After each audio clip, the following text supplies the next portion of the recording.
Video دیکھنے سے پہلے ہمارے آفیشیل چینل کو ضرور سبسکرائب کریں۔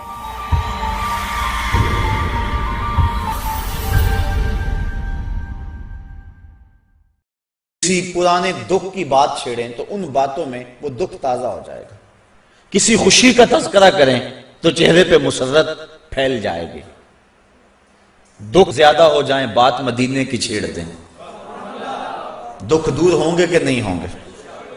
حضرت شیخ شبلی علیہ رحمہ بہت بڑے بزرگ گزرے ہیں،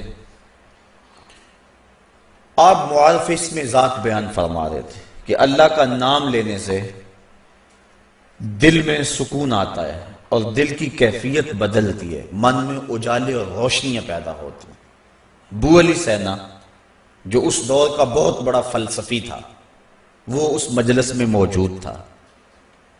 وہ کہنے لگا یہ آپ نے عجیب بات کہہ دی، اللہ تعالیٰ کی ذات تو مؤثر ہے لیکن نام میں کیا رکھا ہے؟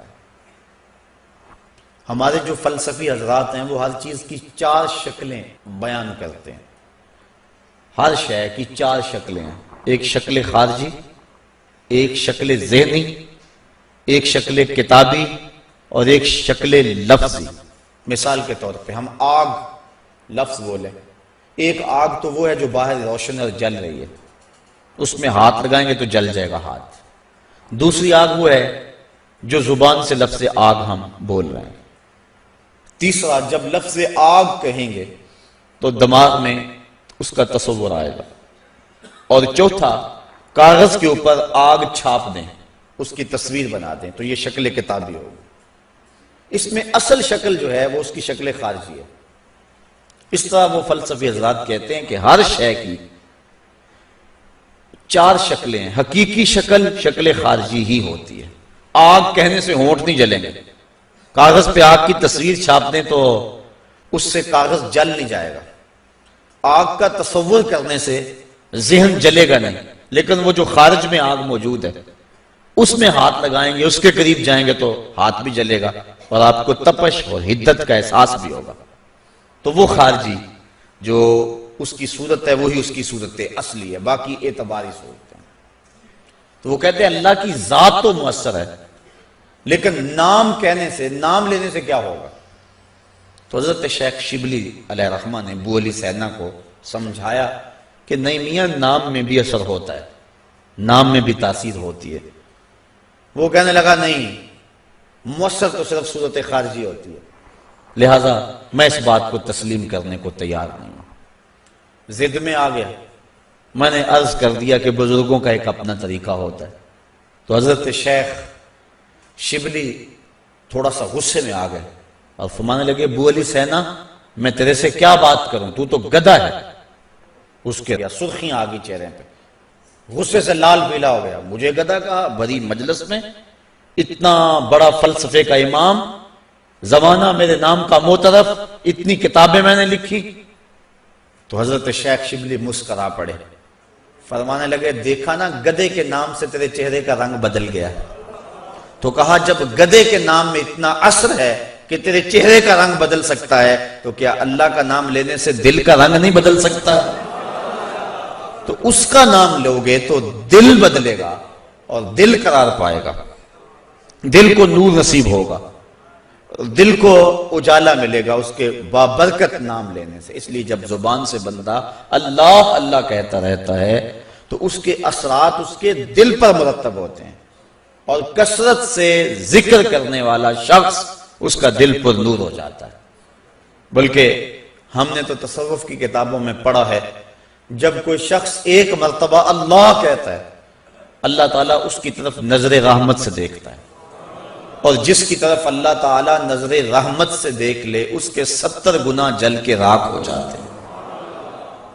اور جس نے اٹھتے بیٹھتے چلتے پھرتے وظیفہ یہی رکھا، پھر اس کے من میں کتنے اجالے اتریں گے، کتنی روشنیاں اس کو نصیب ہوں گی۔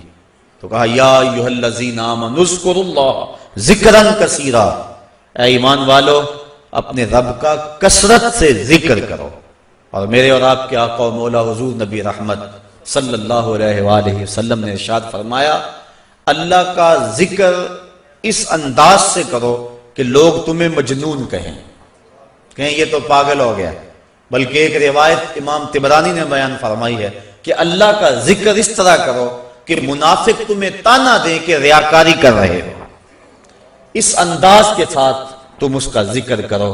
میرے حضور قبلہ عالم فرماتے ہیں اٹھ دی بیندی ٹر دی پھر دی ستے آنتے جاگ دی، نام جھپ دی رو تے کھپ دی ویخ سر اس راگ دی، نام جھپیاں قرب ملدا نام دی کر پوری سام، شیشے وچ کستوری جے کر پھر ضرورت کاگ دی۔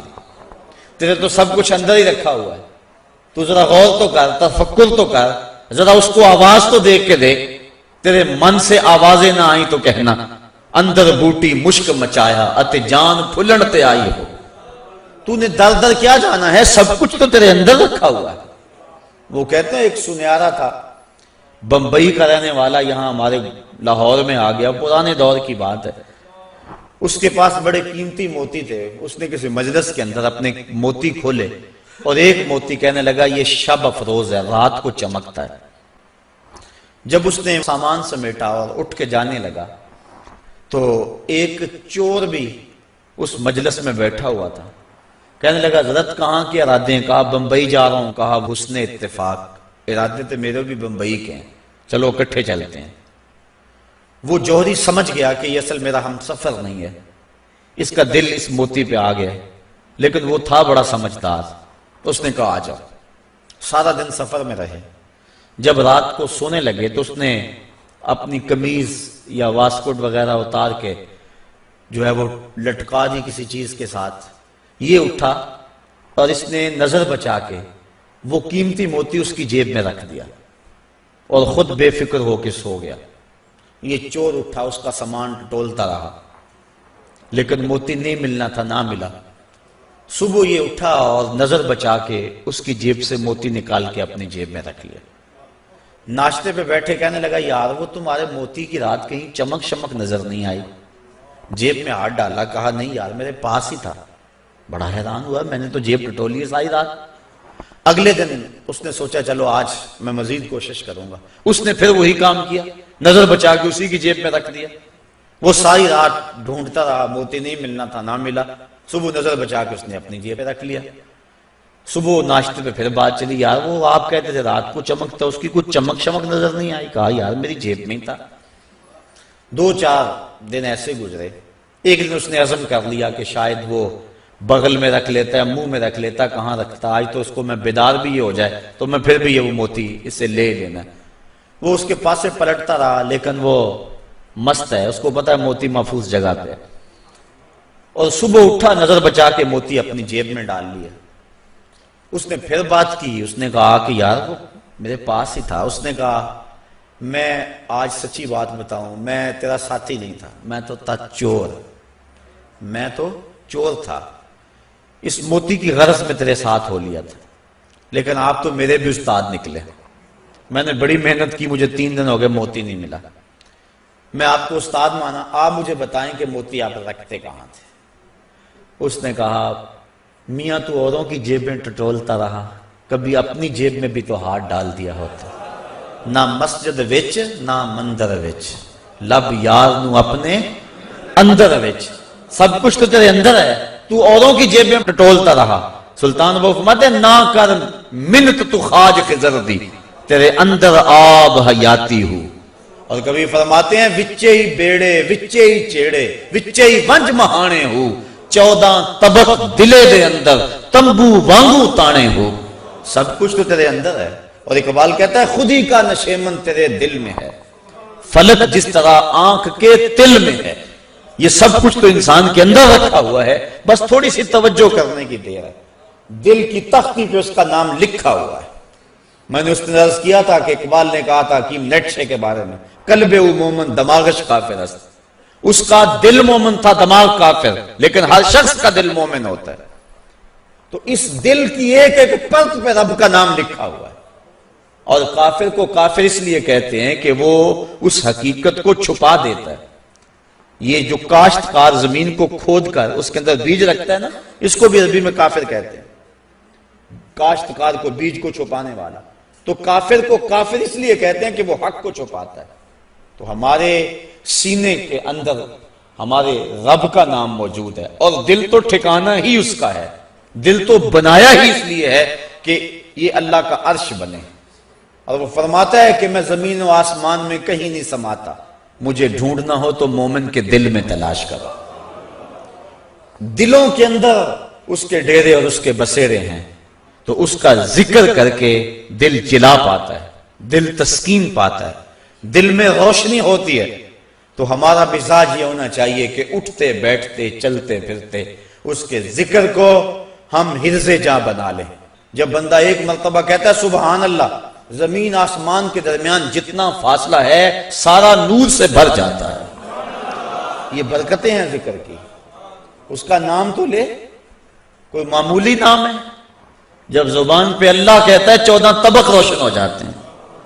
یہ اتنا بڑا نام ہے، یہ اتنا بڑا وظیفہ ہے کہ اس سے بڑا کیا وظیفہ ہو سکتا ہے؟